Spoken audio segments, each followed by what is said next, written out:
following is a production of DallasCowboys.com and the Dallas Cowboys Football Club. How about them Cowboys? This is Mick Shots, streaming live on DallasCowboys.com and the official Dallas Cowboys app. Now, here are Bill Jones, Everson Walls, and Mickey Spagnola.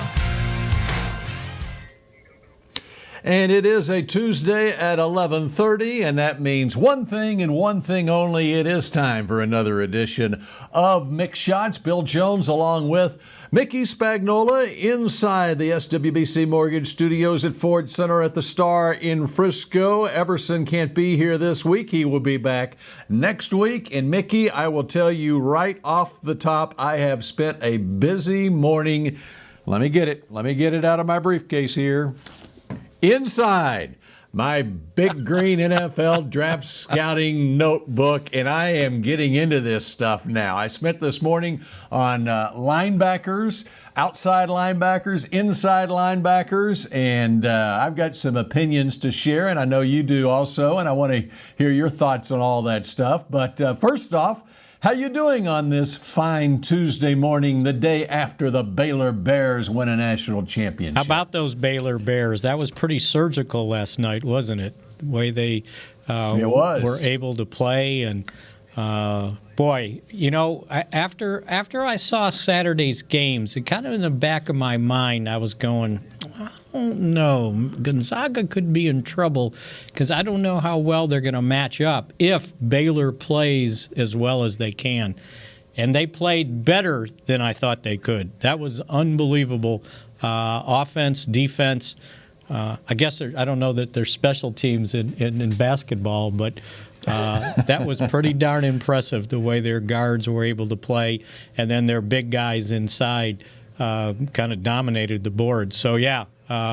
Surprising a little bit, but you know what? They were pretty darn good. If they hadn't had that their little pause there, they may have been the team that went undefeated this entire season. That's right. I mean, they had the COVID issue that set them out for a few weeks in the middle of the season, and they were unbeaten going into that, and weren't as sharp and lost a couple of games. And then, but they got over it soon enough to make their run and get back on track.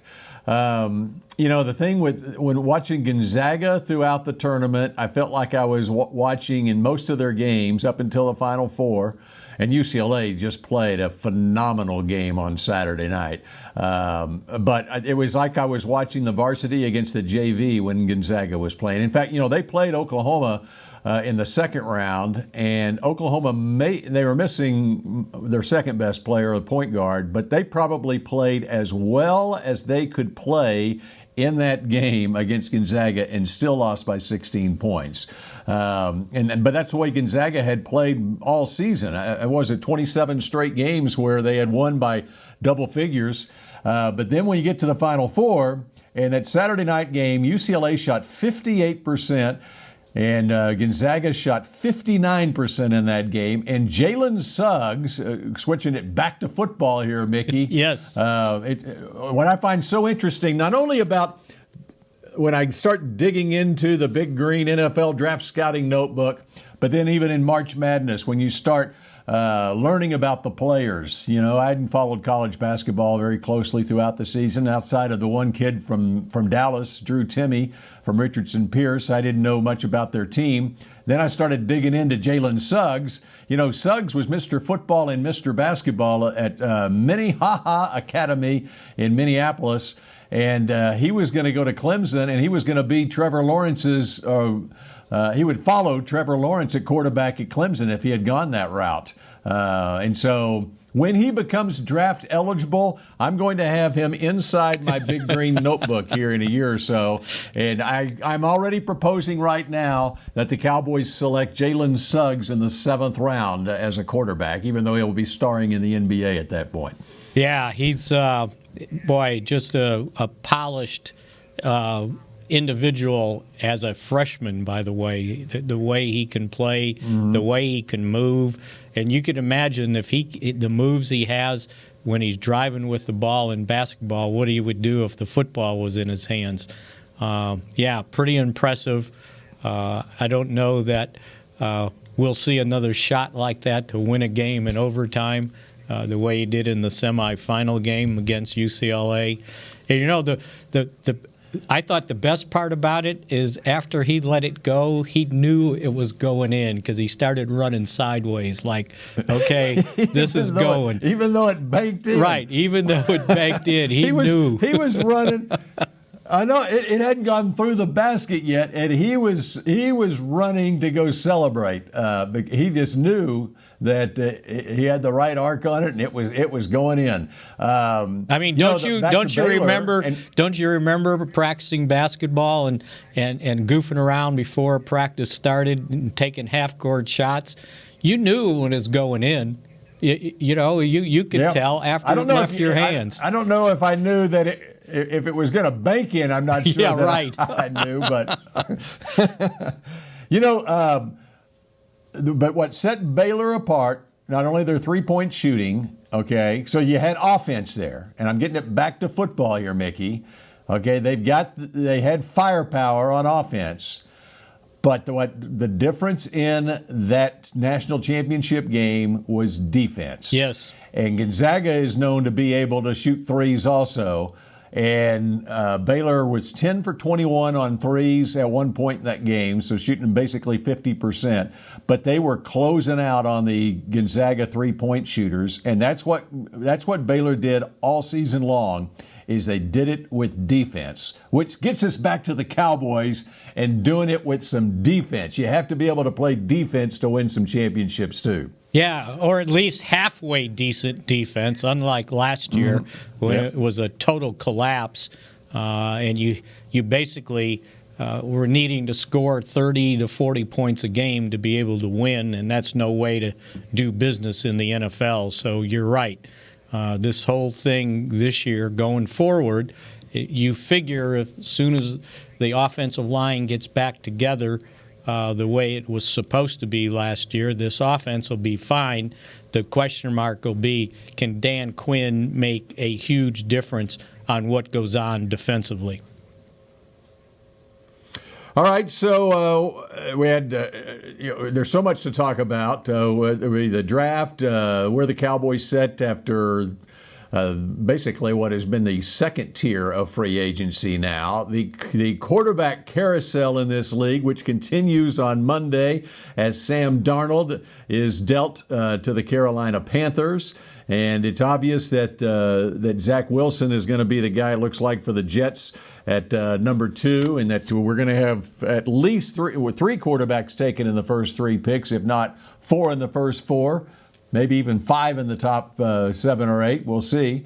But what's on your mind as we kick things off here on Mick Shots? When you mentioned the trade with Darnold and what's lined up in the NFL, and you said that you could have 3 quarterbacks go off the board immediately. Could be the first 4. So I was like, has that ever happened before? The first 4 picks in a draft ended up being quarterbacks. And I went back and looked real quickly, and the best I could find in 1999, the first 3 picks were quarterbacks: Tim Couch, Donovan McNabb, and Achilles Smith. And there was also 5 taken in the first round with Culpepper and McNown. And then in 1971, before I guess we knew that quarterbacks were so valuable, the first 3 picks in the draft were Jim Plunkett, Archie Manning, and Dan Pastorini. So it's been 3 in a row, but I never found 4 in a row in the first 4 picks of an NFL draft, and that very well could happen this year if we assume that San Francisco is going to take Mac Jones, and then there's possibility that Atlanta goes with Trey Lance. So. And who knows? The 5th one. Or they one trade out and someone else takes Trey Lance. Right, exactly. And, and there's other teams that maybe trade in picks. You might get 5 quarterbacks in the top 10 before the Cowboys, or the top 9 before the Cowboys ever pick. So the way this thing's breaking, with a couple wide receivers, a couple offensive linemen, if all these quarterbacks go, the Cowboys are going to have their choice of the best defensive player in the draft. And I didn't mention the tight end, too. There's a chance that they'll have the opportunity to pick the best defensive player in this draft if they indeed decide to go defense. Yep, I mean with the receivers that are up there as well. There's about 3 receivers that are kind of lumped together, kind of like in last year's draft, but they were in the teams. And I don't know if it's because there's such an emphasis on offense in the league, or if it's just there's some question marks about some of the defensive players, or they play. You don't have the edge rusher, a Myles Garrett or a Bosa or Chase Young in this class that would normally be a top 5, or even number 1 pick. And so maybe that is what's pushing down the defensive class a little bit. But there are some really good defensive players in this draft, and the Cowboys are going to be sitting pretty. I mean, even if there's such a debate on the quarterbacks, and how about the fact you'd mentioned Mac Jones to San Francisco, and a week ago or 9 days ago, when the trade was made, where San Francisco moved up, and then people started talking about Mac Jones. Well, 9 days ago, Mac Jones was considered like a top 15 pick, and now all of a sudden he's a top 3 pick. And it's just funny how things change as we lead up, get closer and closer to draft day, and people find out more information about who teams are interested in. But it's not unusual to have a quarterback climb like that as far as we in the media or the fans are concerned. The teams know who they're interested in or are really high on early on in the process. But once things start leaking out, here Mac Jones is. He's the number 3 pick in the draft, and we don't even blink at it now. Yeah, and if you look at him, I can understand it. They're looking for a quarterback that has played a lot in college, a heady guy, doesn't make a lot of mistakes, is very accurate. Everybody gets all enamored with arm strength, right? Or size, and just watch this kid play quarterback. He knows how to play quarterback. And you're right about the evaluation process, because I'm sure when Carolina traded for Darnold, everybody's like, what do they want with him? Well, Matt Rule and their offensive coordinator, Brady, they know a little bit about quarterbacks. And so maybe they saw something in him that's like, we could work with this, get him in the right environment, get him around some other good players with a good coaching staff, and maybe we can get something out of a guy that, what did he go, like number 3 in the draft when the Jets took him? I mean, people were 2. People were high on him, and then he gets to the Jets, and I don't know if the Jets should be the litmus test for the quality of a quarterback, since they seem to struggle with the quarterback position since Joe Namath, it seems like. And I believe I heard this right. Someone said he's young. He's actually younger than Trevor Lawrence. I don't know if that's true. I think he's. I think I read he was 24. Maybe. Yeah, he's older than Trevor Lawrence, and Lawrence turns 22 October 6th. Yeah, I think he's 24. I think but it's still a similar age. I mean, or he'll be 24 when the season gets going. And think about talk about the school of hard knocks, being the Jets quarterback. He's you would think if he is going to make it eventually in this league, the schooling that he has gotten the last couple of years with the Jets puts him in a position where you feel like you can do more with a guy that already has had as many NFL snaps as Sam Darnold has had than a rookie coming in. And so I think I can understand why Carolina's doing it. And they'll pick up his 5th-year option, so they'll have him for 2 years, and then they'll be able to make an adjustment. And the beautiful thing for Matt Rule at Carolina is that he signed a 7-year contract. And so, yeah, they want to win as soon as possible, but he's got some job security there too. Yeah, absolutely. And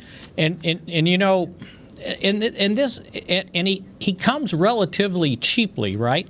I mean, I understand it was 3 picks and a 2nd and a 4 next year, but only a 6th this year. Yeah, 6th rounder. Yeah. And his base salary, he's still on his rookie contract. So from a financial standpoint, all they got to do is deal with the base salary. So I think it's just a little over $4 million. That's nothing. Now, they've got to decide if they want to pick up the 5th-year option, which will be $18 million. But you could also, when a guy gets traded like that and he understands basically his football mortality, he would restructure that if they like what they see once he gets there and restructure the next year. And this is why... and we've talked about this, Bill, about what took the Cowboys so long to sign Dak Prescott, right? Well, these quarterback contracts, boy, they will put your hands around the neck, right? Because if you don't get it right, and just look at what Carolina did with Teddy Bridgewater. They signed him to a 3-year, $63 million contract. With a $15 million signing bonus and $33 million guaranteed. Now, if they just cut him outright, get rid of him, it's a $20 million of dead money. They need to trade him if they don't want him to count an enormous amount against the cap. If they trade him, it's down to $20 million. But can they keep the guy at what he's costing them, $17 million this year as a backup? Be interesting to see how they treat that. But I'm just saying, this is why the quarterback contracts are so significant in your salary cap and how you dole out the money. Well, but to your point, that's the big thing about Darnold, as opposed to, say, the Lions or the Colts.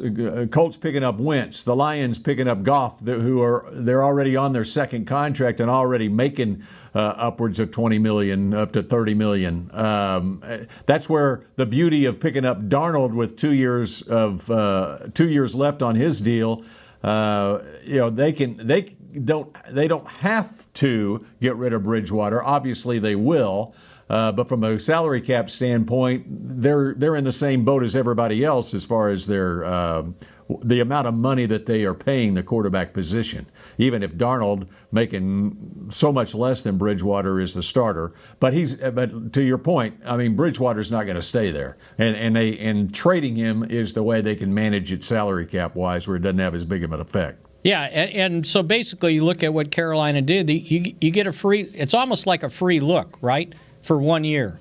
And even if you decide, well, let's just roll the dice and see how he does and not pick up the 5th-year option, if you indeed want to do that, well, you can also negotiate with him. You get, into the season and he's playing well, and it's like, oh, okay, let's sign him to a long-term deal. But it's almost like for that little bit of money and draft picks, you get a free look at the guy and see if coaching makes a difference in indeed how he plays and the players you have around him.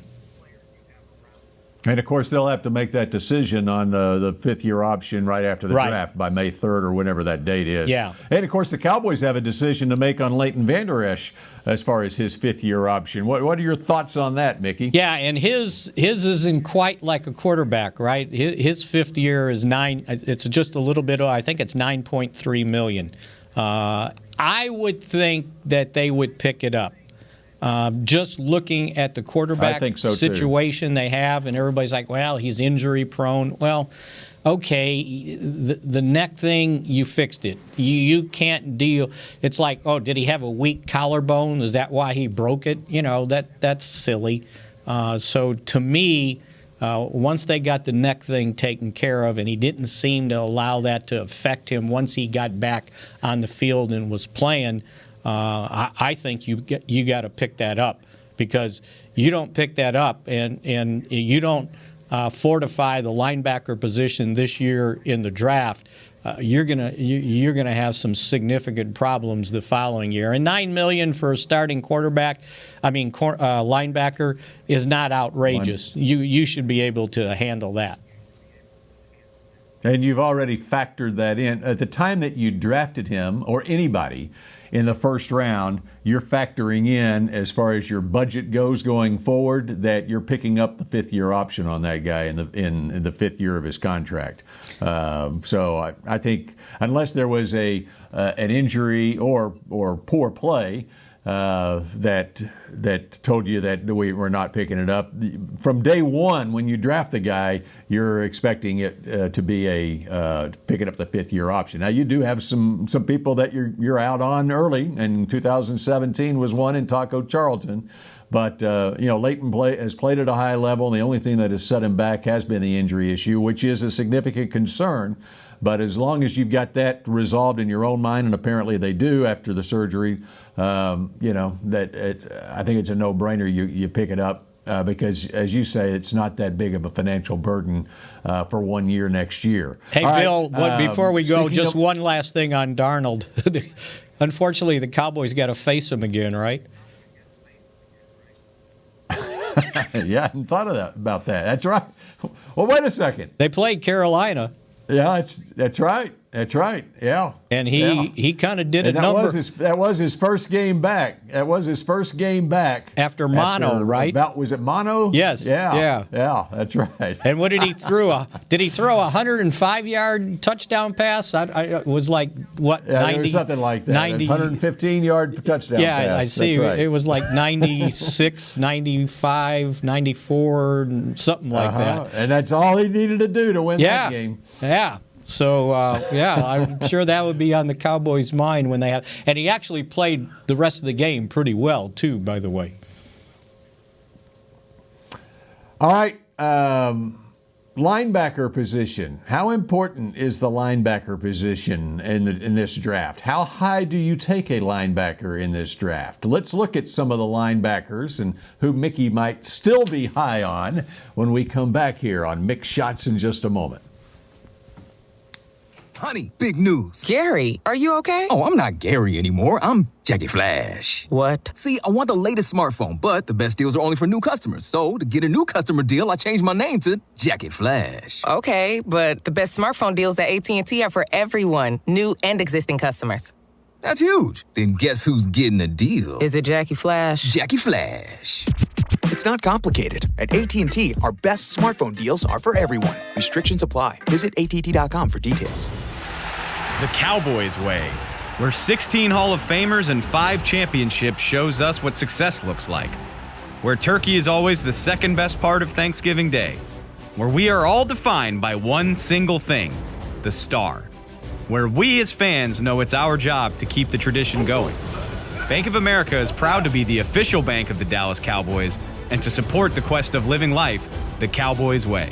Copyright 2020, Bank of America Corporation. Grab some OtterBox gear and get ready for hanging with the boys. From rugged venture coolers to tough as nails elevation tumblers, we've got what you need to keep your game day drinks frosty and your football feast ice cold. And with cases, screen protectors, and power accessories, you can defend your phone and stay connected to every play. Gear up at OtterBox.com and amp up the fun of every Cowboys game. That's OtterBox.com.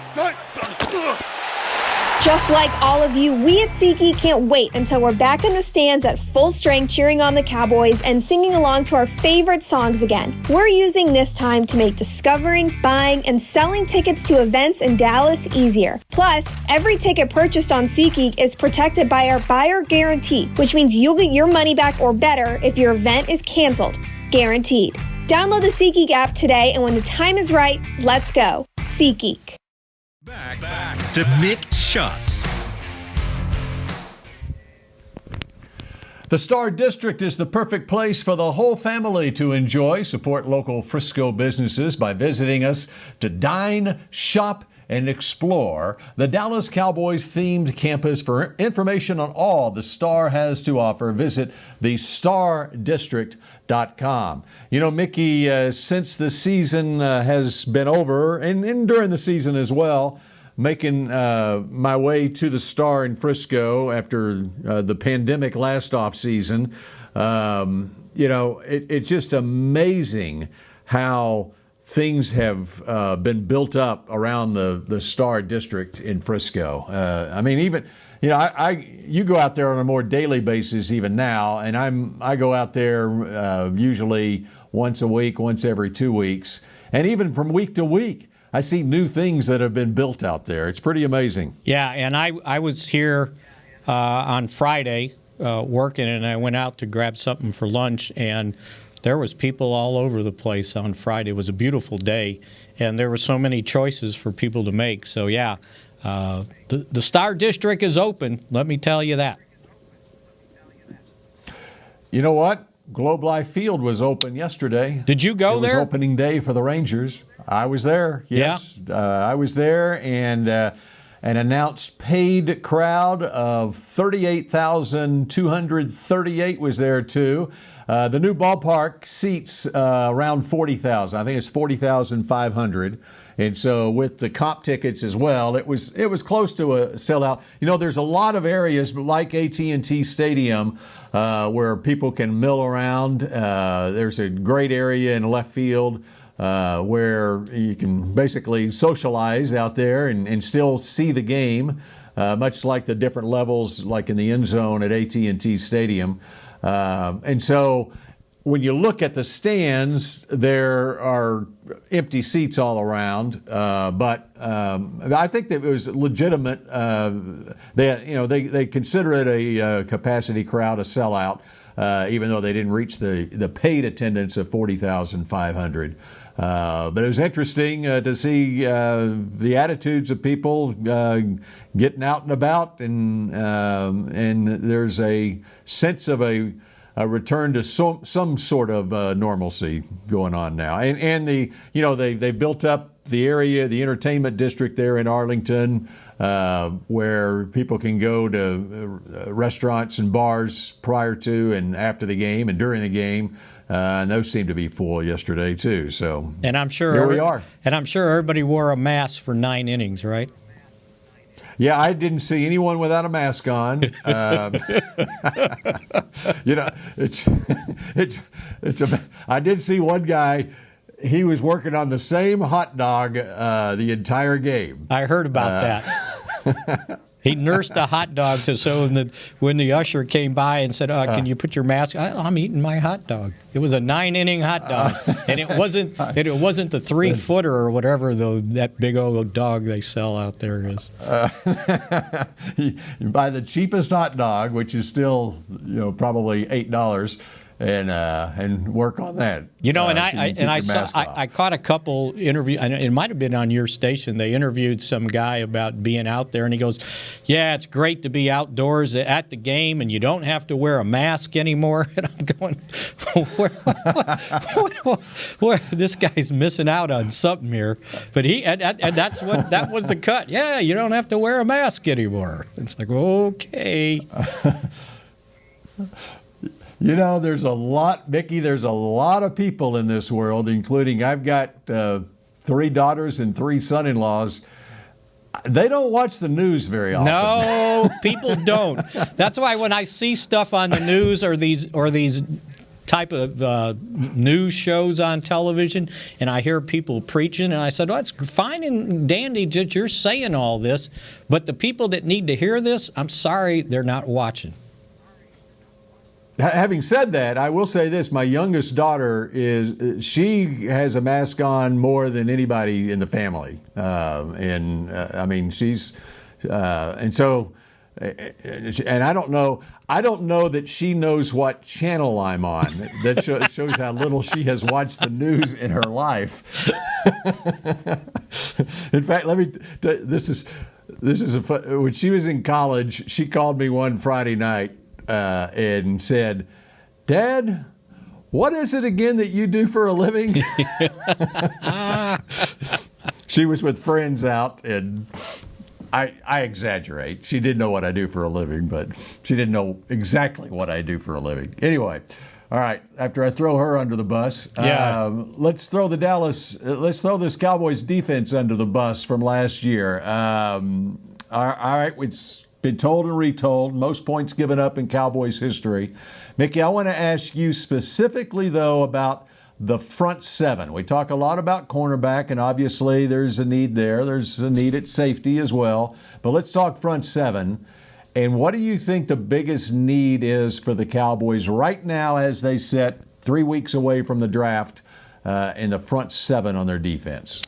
I still think it's linebacker. I think with what they have up front that they could play tomorrow with Lawrence and Randy Gregory at defensive end, and they. And let me rephrase that. Rephrase that. Not only this year, but in the coming years too. Okay. Right. When we're talking about the draft, we're not just talking needs this year, but we're talking needs when you look at contracts and so forth.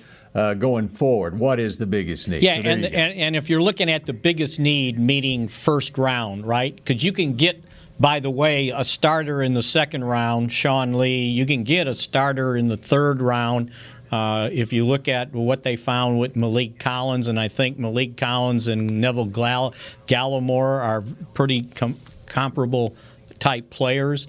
But if you're looking to get the best defensive player in the first round, to me, there's a couple of linebackers there that are going to go in the first round. I think Micah Parsons is good enough to go at number 10, but there's other linebackers. The Cowboys were at the Ohio State workout, and they saw a couple really good linebackers that could go in the first round, maybe not as high as 10. But again, there's always trade down to get to somebody you want to get. See Travis Frederick. I just think that linebacker core needs to be, restructured. We mentioned Leighton Vander Esch, and you can have him for another year or two. Jalen Smith, if you get him in the right spot. But to me, we talked about it in the break. From what I saw of Micah Parsons, Lawrence Taylor comes to mind. And I know the comparisons in people that compare the draft, it's more Luke Kuechly and guys like that, the guys in Seattle. But the guys doing that probably didn't see Lawrence Taylor play. But that's what this guy reminds me of, because I also see some pass rush capability out of him from the linebacker spot. He doesn't need to be on the line of scrimmage. He's got instincts that you can't teach. So to me, I think it's worth their consideration while everybody's just assuming they're going to take a corner. Well, take a look at this guy and see if he can come in and be one of your he instantly would be one of your top three linebackers, and I got no problems taking a linebacker that high. And the thing on Micah Parsons, when he was in high school, he was a hand in the dirt. My understanding is he was a hand in the dirt rush defensive end. I was listening to Ross Tucker, former Cowboy Ross Tucker, who does a really good job with his podcast and so forth. And he is Micah Parsons went to high school not far from where Ross Tucker apparently lives. So he saw him play in high school. And so he has made the adjustment to be a stand-up linebacker at Penn State. And, of course, did not play. He opted out this past season, but it was played at an All-American level. And so there are some things as a linebacker in coverage where he obviously has the athletic ability to do it. He just hasn't, as far as being able to read things and so forth, he hasn't played the position as long as some others and doesn't have the reps as some others have. But when you're talking about a guy who runs a 4.39, which is what he timed with a cone drill under 7, and just he looks like when he sniffs out a play, the play is sniffed out, Mickey. Right. when you look at his highlight tape, But I do think that you need to, and I haven't been able to do this yet with him, I think you have to look at full games to see exactly, highlight tape. Not highlights, right? Yeah.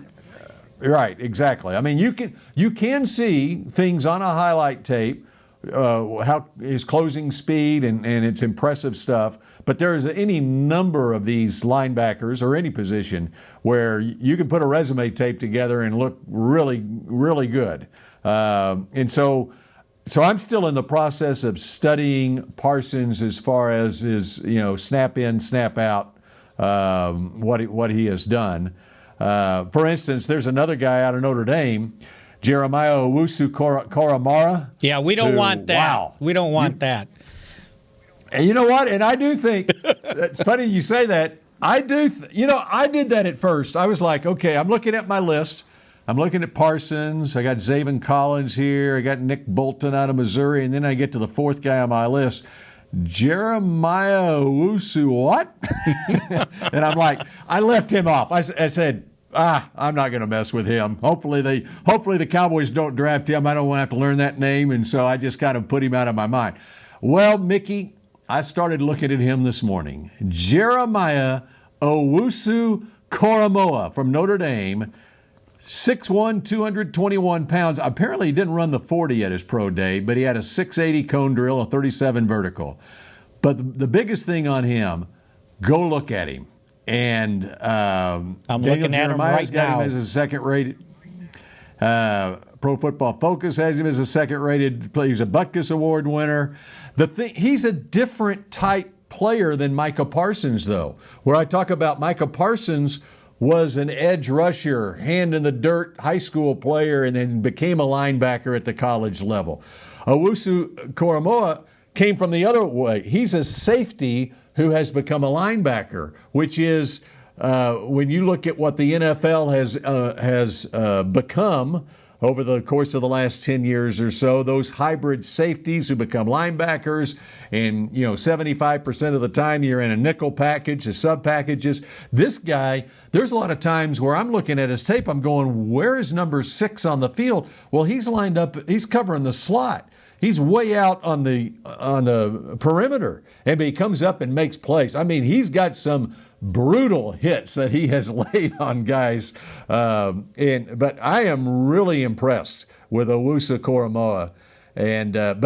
But again, he's got some of the same elements, qualities that Parsons has, but he's got some other stuff too where you can use him. Whereas Parsons, you can use him maybe as an edge rusher at times, whatever. Owusu Koramoah has that ability too, but he can also cover. And so I suggest you take a closer look at Owusu Koramoah and get past the name and dive in on him. And he's a very intelligent guy too. I was listening to his interview, but a very versatile player. Has a lot of intelligence, instincts. I mean, people throw around the word great a lot. He's got a lot of potential to be a really good player in this league. Yeah, his highlights that are playing right now, pretty impressive. And he. So what is he a junior out, or has he been there 4 years? Do you have that? He's been there 4 years. He redshirted. It's interesting on that too. He redshirted his true freshman year, and at Notre Dame. I believe he got hurt his second year. Okay. And he only played in 2 games, but the last 2 years he has started 25 games. With 24.5 tackles for loss, 7 sacks, 5 forced fumbles, and 7 pass breakups. He is. There are some really good things that I've seen from him in coverage, where he looks like he's got no problem at all, even covering a guy in a slot or a running back coming out of the backfield. And again. I mean, there are some formations where he is way out on the perimeter in coverage, where I'm looking for him in a linebacker spot, and he's like covering a wide slot. on the wide side of the field. See, and when you said it, I was saying, well, he's a little undersized, but I guarantee you in a year or so after he gets into the NFL, he'll be playing at 230-something, which is fine. That's the beauty of it. At a weak side linebacker. Yeah, that's right. And in the sub packages, I mean that's what they're doing with Keanu Neal. I mean, Keanu Neal, when they say they're working him with the linebackers to start off with, I mean, what's going to be very interesting is how the decisions they make on Van Der Esch and Jalen Smith in the nickel, and who comes off the field or who finds a different role if they're going to have Keanu Neal as one of those nickel linebackers, which I assume that they're looking at. It won't just be as a dime linebacker. I think it'll be as a nickel where he's alongside Van Der Esch, and then what do you do with Jalen Smith? Do you sometimes use him as an edge rusher, or at times is he standing by Dan Quinn on the sideline? Yeah, and to me, the best spot for him, meaning Jalen Smith, is strong side linebacker if you're going to have three on the field. And so there's room for another linebacker. I like Leighton Van Der Esch in the middle. I think he has good command of the game. He sees things. And so now what are you going to do on the weak side? Because I just don't think – I think that is not Jalen Smith's position. I just think if he's not in the middle, then he's got to be on the strong side. And you know, the way I interpreted what he said about Neal, he said he would start off at linebacker. I think he said it in the vein that he knows the safety position. You know, he doesn't need to train there. We need to see what he can do at the linebacker spot. Right, and so yeah, it remains to be seen how he is employed once the season gets going. I mean, it may just be right during the off season and learning the linebacker spot and see what he can do there. Okay, so along those lines then, all right, if let's say they decide like you that Jalen Smith's best position is as a Sam linebacker, what about in the nickel then for Jalen Smith? What do they do with him?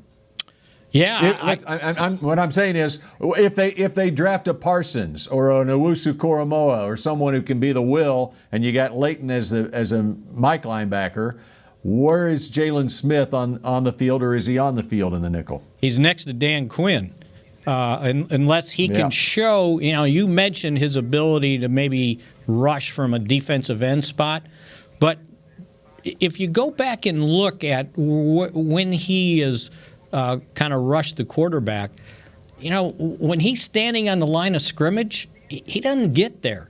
He did a better job of blitzing from a linebacker spot than he did, I think, from a stand-up defensive lineman spot. Or the other thing I thought where he was effective is when they would mess around with the defensive alignment on definite passing downs, and you had an extra linebacker on, and you didn't know who was coming and who wasn't, and he would blitz. I thought he did a better job with a running start than he did playing off a 330-pound offensive tackle head up.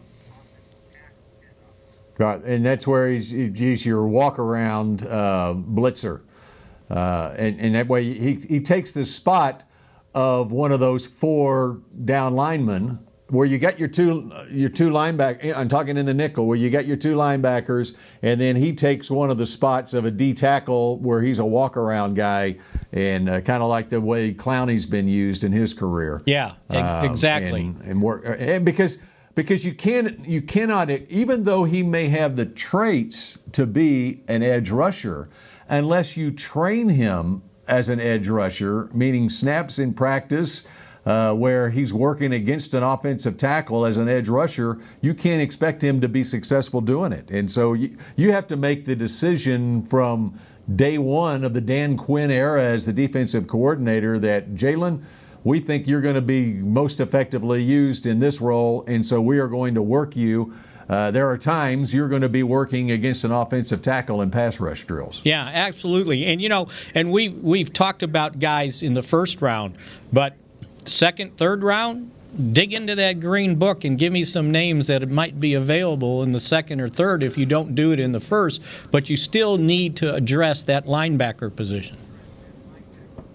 All right, and I've got a couple of other names I want to throw at you when Mick Shots continues in a moment. We got about 15 minutes left to discuss more about what the Cowboys should do in the NFL draft, which is now just 3 weeks and 3 days or 2 days away.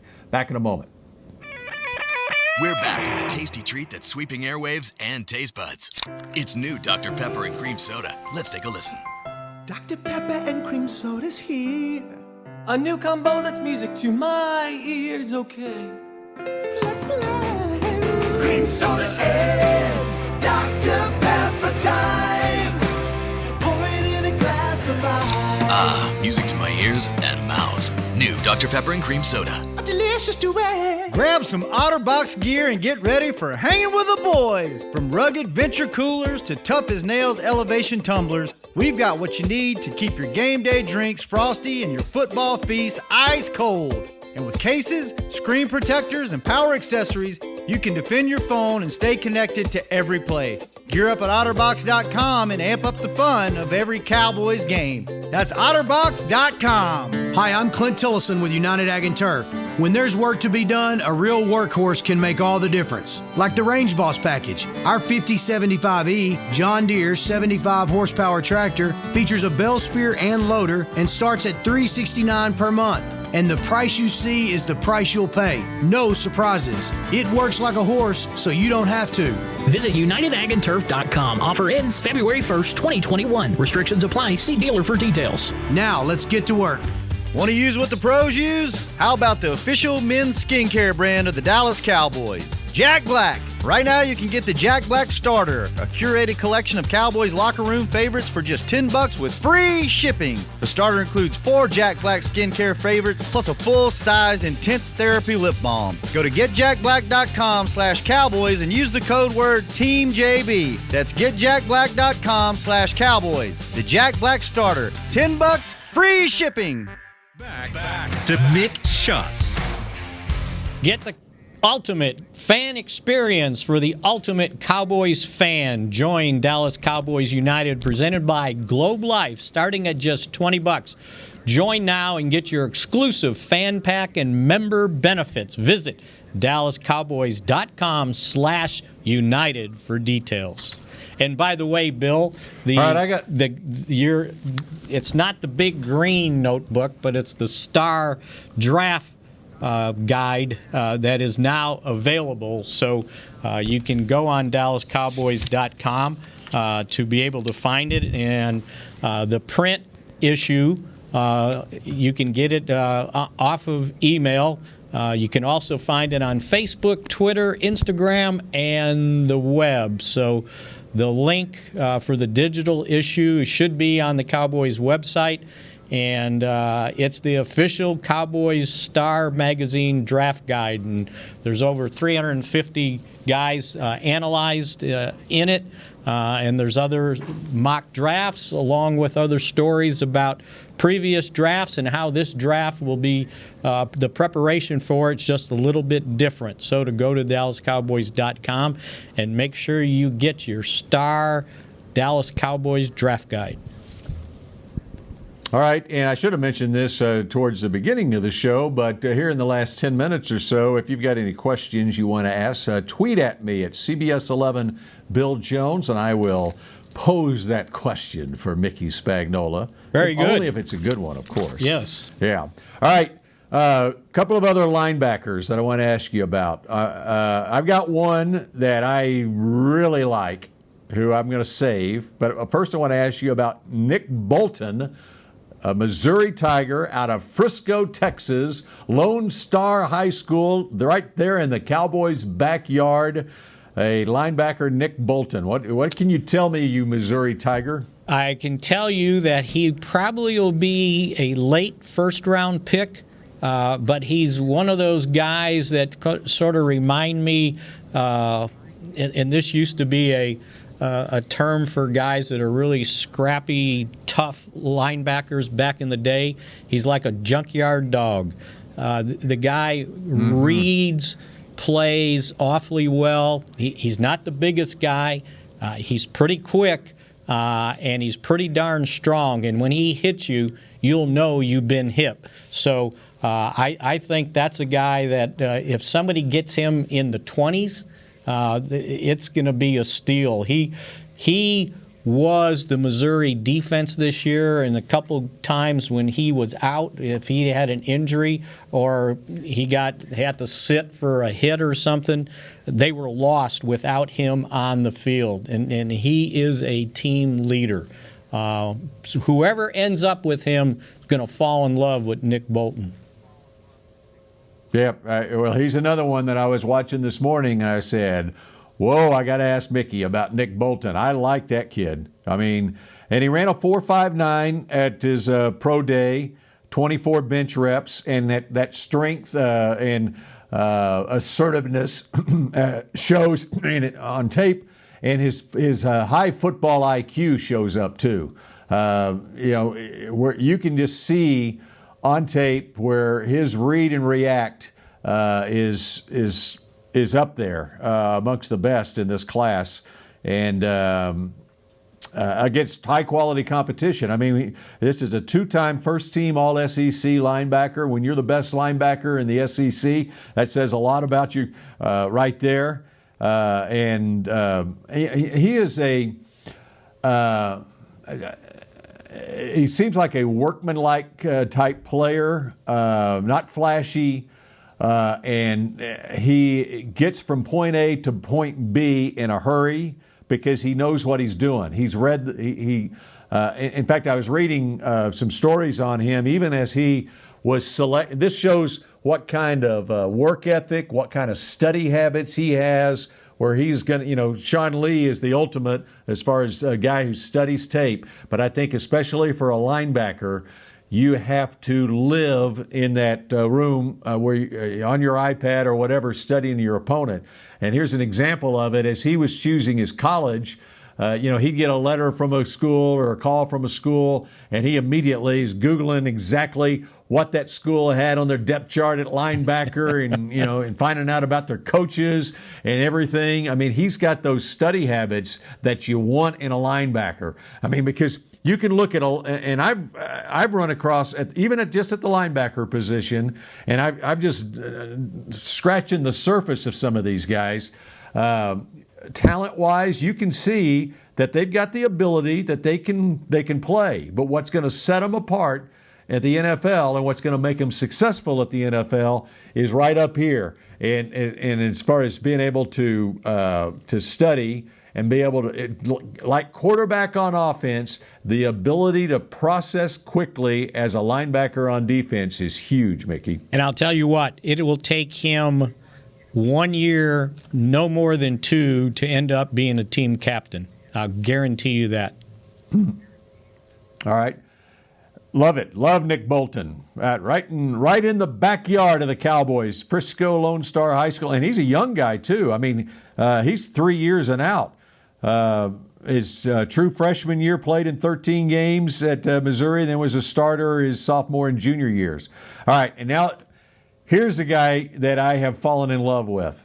Zaven Collins, number 23 for the Tulsa Golden Hurricane. 6'5", 259 pounds.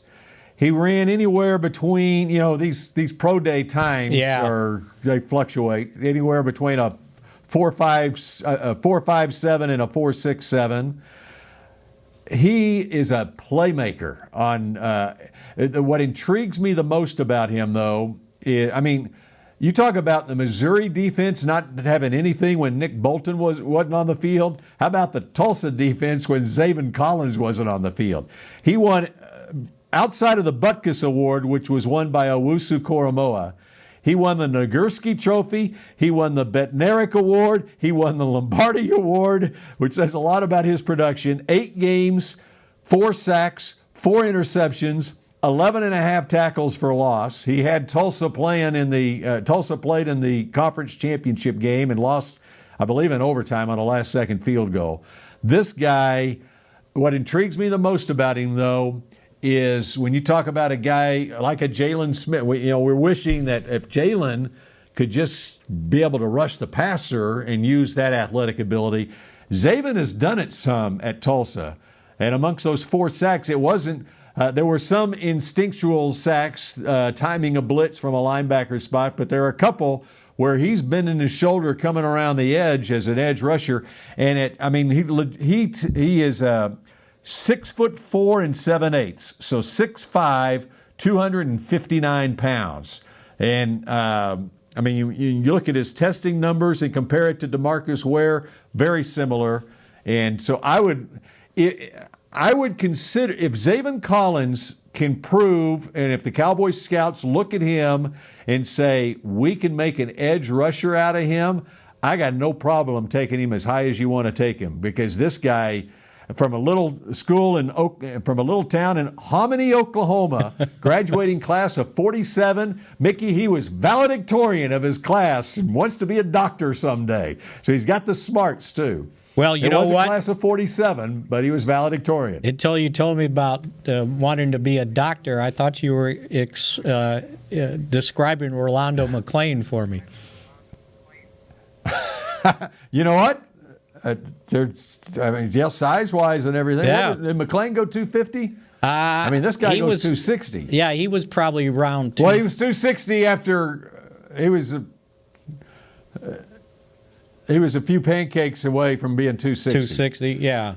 McClain was probably 245, 250, but he was tall and rangy and just athletic, the way you were explaining.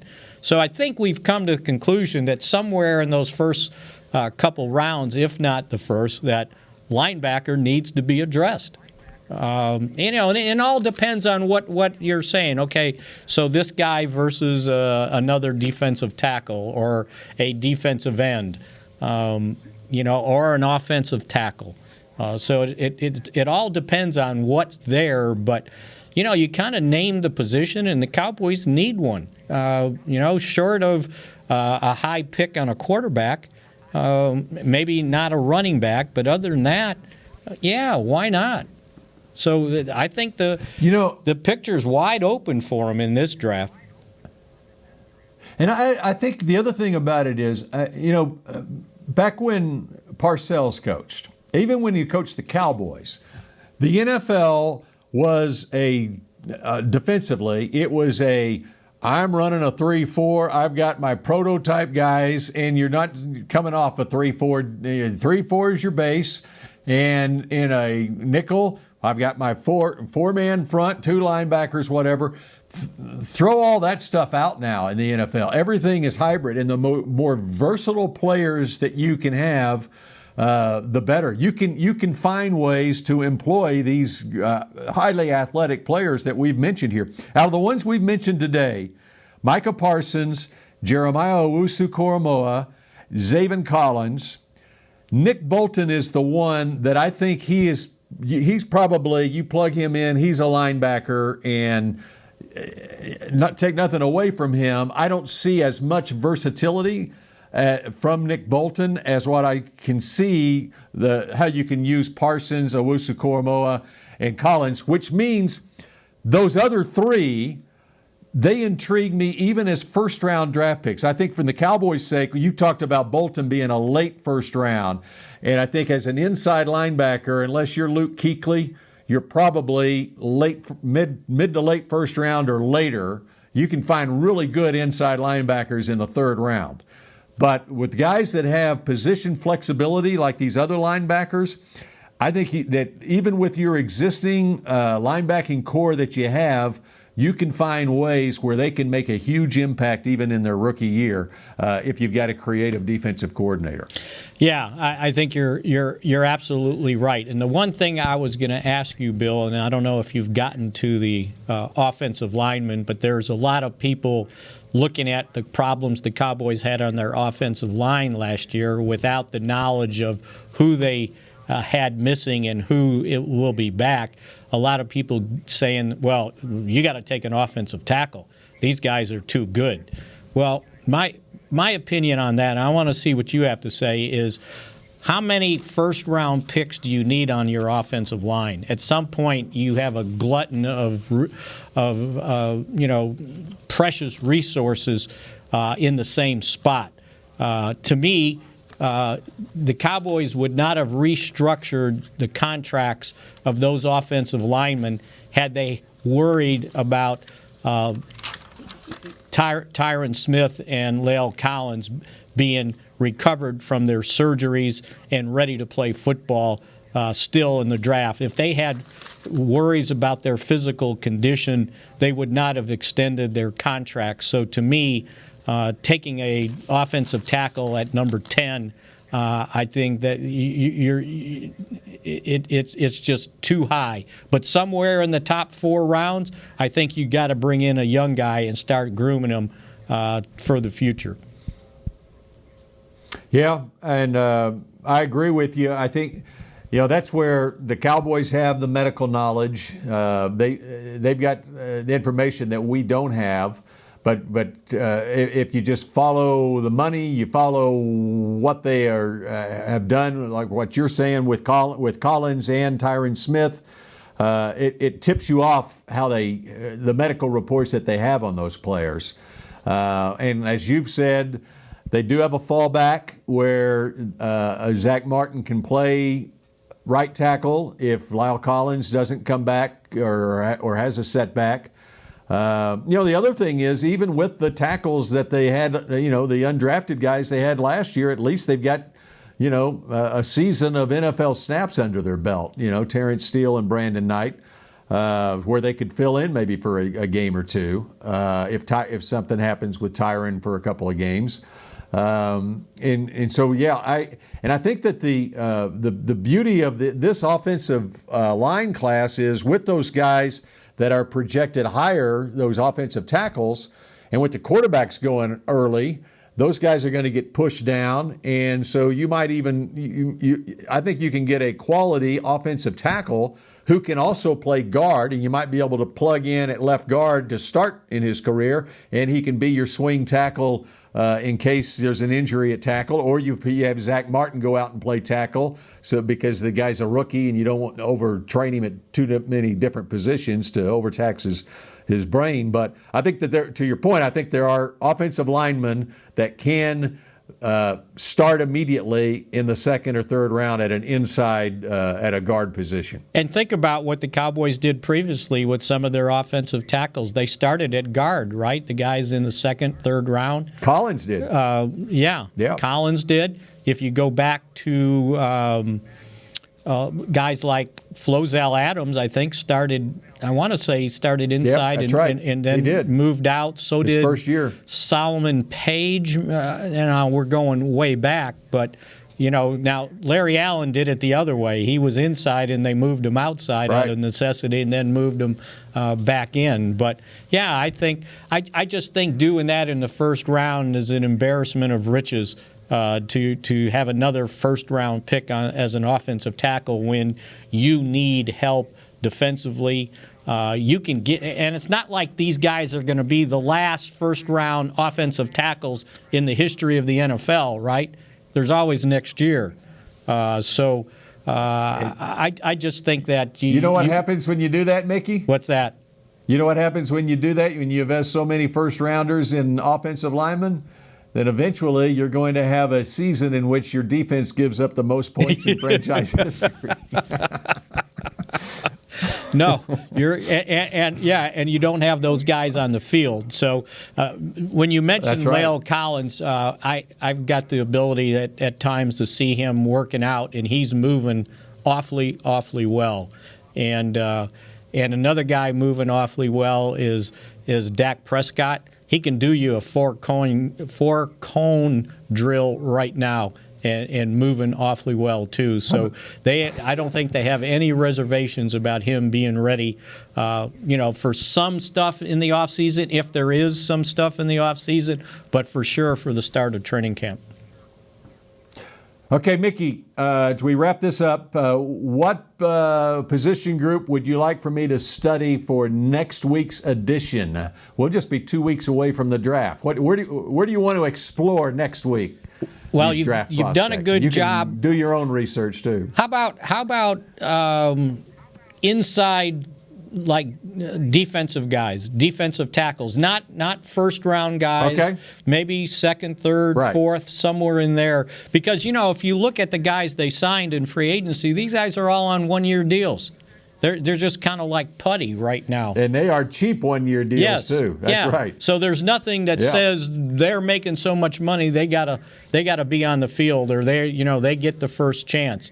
That there's going to be some competition. So give me some competition at the defensive tackle spot, along with Tristan Hill, who is moving awfully well too, by the way, coming back from his torn ACL. All right.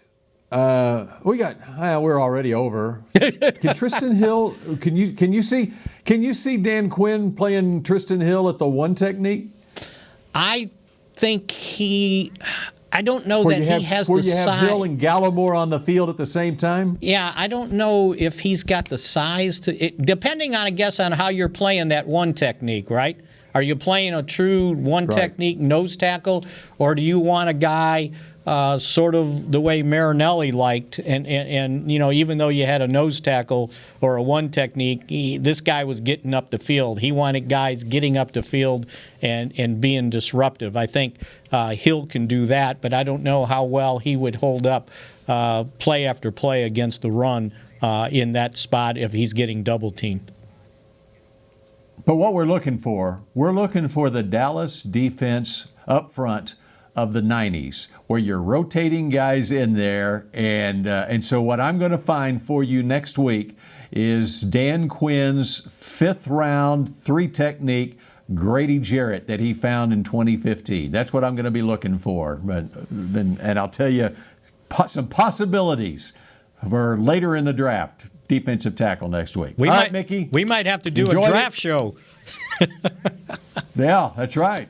Kind of did one today. Yes, all right, absolutely. We'll talk at you next week. Thanks, Bill. Thanks for joining us on Mick Shots.